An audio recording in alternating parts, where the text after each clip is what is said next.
கொஞ்சம் அட்டென்ஷன், நிறைய confusion. So இதுக்கு பேர் தான் பிரெட் கிராமிங் அப்படின்னு சொல்றது.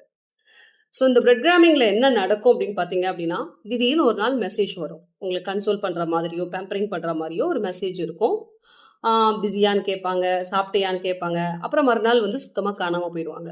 அப்புறம் திடீர்னு கொஞ்ச நாள் கழிச்சு வந்து நான் ரொம்ப பிஸியாக இருந்துட்டேன், உன்னை ரொம்ப மிஸ் பண்ணேன், அதே நேரத்தில் நான் வந்து உன்னை மறக்கலை, உன்னை நினச்சிட்டு தான் இருந்தேன் அப்படின்னு சொல்லுவாங்க. ஸோ இது எதனால் நடக்குது அப்படின்னு பார்த்தீங்கன்னா, கன்சிஸ்டன்சி இல்லாத ஒரு அட்டென்ஷன் வந்து என்றைக்குமே வந்து ஒரு அதிகமான அட்ராக்ஷனை வந்து கொடுக்கும். லைக் பார்க்குறது, அப்புறம் கொஞ்சம் பார்க்காம விடுறது, திருப்பி பார்க்கும்போது பார்க்குறாங்களேன்னு சொல்லிட்டு ஒரு ஒரு அட்ராக்ஷன் ஏற்படுறது. ஸோ இந்த மாதிரி இருக்கக்கூடிய ஒரு பிரெட் கிராமிங் சுச்சுவேஷன் வந்து ஒரு ரிலேஷன்ஷிப்புக்கு ஹெல்த்தியா அப்படின்னு கேட்டால் டெஃபினட்டாக கிடையவே கிடையாது. ஏன்னா அவங்க உங்களை வந்து அவங்க லைஃப்குள்ளே வச்சுக்கவும் மாட்டாங்க, வெளியே தூக்கி போடவும் மாட்டாங்க. ஒரு கன்ஃபியூஷன்லேயே வந்து அவங்க எடுத்துகிட்டு போயிட்டே இருப்பாங்க. அவங்களுக்கு எப்பப்பெல்லாம் தேவையோ அந்த நேரம்லாம் வந்து பேசுகிறதும், அவங்களுக்கு எப்போ தேவைப்படலையோ அப்போ வந்து ஜஸ்ட் மியூட் பண்ணி வைக்கிறதும் மாதிரி.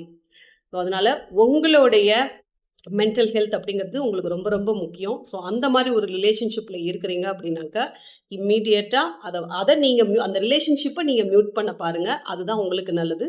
So mental health matters.